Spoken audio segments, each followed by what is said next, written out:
Assalamualaikum warahmatullahi wabarakatuh. Selamat pagi, salam sejahtera bagi kita semua. Om Swastiastu, Namo Buddhaya, salam kebajikan, salam. Sampurasun. Pada kesempatan kali ini, saya akan memberikan sebuah tutorial mengenai cara membuat grup pada sistem Moodle, Modular Object Oriented Dynamic Learning Environment. Langkah pertama, Bapak Ibu silahkan bisa mengklik di browser Bapak Ibu learning.fkip.unpas.ac.id. Kemudian setelah itu Bapak Ibu silahkan ketikkan username menggunakan nomor induk dosen nasional NIDN dan menggunakan password yang sudah Bapak Ibu rubah. Saya harap Bapak Ibu untuk merubah password tersebut demi keamanan data Bapak dan Ibu. Kemudian setelah itu Bapak Ibu klik login. Nanti akan ada tampilan seperti ini. Kemudian nanti Bapak Ibu bisa mengklik mata kuliah Bapak Ibu. Tujuan dari grup ini sebenarnya adalah supaya nanti membatasi untuk aktivitas pembelajaran yang dilakukan oleh para mahasiswa. Dikarenakan untuk pembagian pembelajaran pada saat ini kelasnya masih tergabung. Jadi kalau Bapak Ibu memiliki kelas A, B, C, dan D, maka itu ada masuk ke semuanya ke dalam satu kelas. Agar nanti tidak terjadi percampuran untuk kelas-kelas tersebut, maka Bapak Ibu bisa membuat grup, sehingga nanti untuk tiap aktivitas itu dibagi berdasarkan grup masing-masing, tidak bercampur. Untuk melakukan hal tersebut, Bapak Ibu bisa klik di mata kuliah Bapak Ibu. Jadi nanti ketika di tampilan dashboard akan keluar mata kuliah Bapak Ibu, kemudian diklik mata kuliah Bapak Ibu. Kemudian setelah itu Bapak Ibu bisa klik peserta. Kemudian setelah mengklik peserta, Bapak Ibu bisa klik di sebelah kanan yaitu grup. Kemudian setelah itu Bapak Ibu lihat di daftar hadir mahasiswa di kelas masing-masing. Nanti Bapak Ibu di sini bisa klik create group. Kemudian nanti di sini dituliskan kelas A. Kalau nanti mahasiswanya itu ada kelas A. Nanti kelas B ditulis juga kelas B, kelas C ditulis juga kelas C, dan kelas D ditulis juga kelas D. Kemudian nanti di grup description-nya Bapak Ibu bisa ketikkan daftar mahasiswa kelas A. Prodinya bisa dituliskan.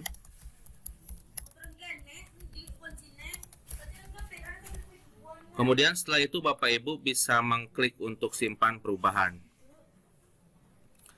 Nah, kalau ini sudah ada already exist, nanti Bapak Ibu kelas saya contohkan kelas B, karena nanti grup kelas A ternyata sudah saya buat. Saya contohkan kelas B. Di sininya di deskripsinya tulis juga kelas B. Kemudian Bapak Ibu klik simpan perubahan. Nah, kemudian ini tadi sudah ada kelas A, ini tinggal kelas B. Nanti di sini Bapak Ibu klik add remove user. Nah, nanti Bapak Ibu silakan untuk tambahkan mahasiswanya. Jadi kalau saya contohkan di sini coba namanya Aldi.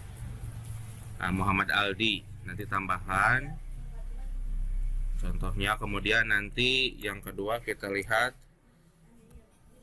Aldi Gunawan tadi ada ya. Kita tambahkan. Kemudian kalau sudah seperti itu Bapak Ibu klik back to the group. Nanti di sini sudah ada 2 orang mahasiswa di kelas B sebagai grup kelas B. Nanti setelah itu Bapak Ibu bisa masuk ke course. Nanti kita akan memberikan sebuah pembatasan agar resources yang ada itu tidak digunakan oleh kelas-kelas yang lain, sehingga nanti aktivitas tiap mahasiswa itu bisa terbagi menjadi masing-masing kelas. Caranya Bapak Ibu klik ke course Bapak Ibu, kemudian nanti klik di sininya course Bapak Ibu, kemudian klik mana yang mau dibatasi. Kalau untuk sumber menurut hemat saya ini tidak usah dibatasi untuk masing-masing kelas. Tapi kalau untuk aktivitas, saya contohkan di sini pertemuan 8, mungkin seperti diskusi dan lain sebagainya, menurut hemat saya lebih baik dibagi menjadi beberapa kelas dengan menggunakan grup yang tadi.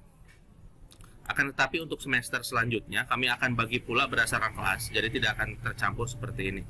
Tapi karena ini baru permulaan, jadi Bapak Ibu itu untuk mensiasatinya agar tiap diskusi itu tidak tercampur dengan kelas-kelas yang lain.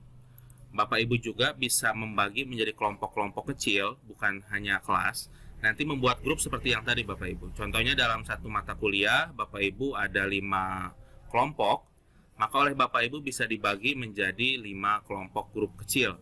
Jadi nanti ada grup besar, yaitu kelas A, kelas B, kelas C. Kemudian ada grup kecil, kelompok 1 kelas A, kelompok 2 kelas A, kelompok 3 kelas A, seperti itu. Caranya seperti tadi. Jadi nanti ada grup kelas, nanti ada grup kelompok kecil, seperti itu. Kemudian setelah itu Bapak Ibu, di sini seperti biasa kita hidupkan mode ubah. Kemudian setelah hidupkan mode ubah, contohnya saya akan menambahkan sebuah aktivitas diskusi, akan tetapi yang dibatasi oleh masing-masing kelas. Nah, Bapak Ibu bisa klik di sini forum. Kemudian Bapak Ibu klik di sini tambah. Kemudian setelah itu Bapak Ibu di sini dituliskan diskusi pemahaman kelas A. Kemudian di sini dibatasi, diskusi ini hanya berlaku untuk mahasiswa kelas A. Kemudian ini bisa ditampilkan deskripsi di laman kursus.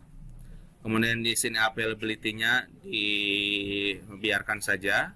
Kemudian lampiran jumlah katanya mungkin bisa ya di sini supaya nanti kita dapat melihat berapa jumlah kata yang mereka ketikkan. Kemudian di sini batas unggah kita rubah menjadi 8 MB. Untuk sistem yang kita gunakan ini maksimal untuk menguploadnya adalah 8 MB. Kemudian Bapak Ibu di sini ada pembatasan akses. Nah, apabila Bapak Ibu membatasi untuk grup, nah di sini pembatasan aksesnya. Jadi untuk semua modul, baik itu label dan sebagainya, pokoknya semuanya di Moodle, hal-hal untuk pembatasan nanti Bapak Ibu bisa mengklik pembatasan akses.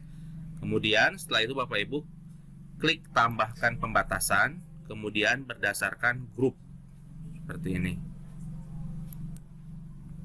Nah, kemudian setelah itu Bapak Ibu di sini klik kelas A. Nah, kemudian setelah itu Bapak Ibu klik simpan dan tampilkan. Jadi nanti forum diskusi tersebut itu hanya untuk mahasiswa-mahasiswa kelas A, seperti itu Bapak Ibu. Kemudian seperti biasa tambahkan topik diskusi. Kemudian setelah itu baru Bapak Ibu bisa melakukan diskusi. Hanya yang diperbolehkan itu dengan mahasiswa kelas A. Jadi menurut hemat saya untuk resources, untuk sumber pembelajaran itu tidak dibatasi, akan tetapi untuk aktivitas-aktivitas pembelajaran di dalamnya dalam bentuk activity itu lebih baik dibatasi supaya tidak tercampur dengan mahasiswa-mahasiswa di kelas yang lain. Terima kasih Bapak Ibu atas perhatiannya. Mohon maaf apabila ada kata-kata yang salah. Assalamualaikum warahmatullahi wabarakatuh.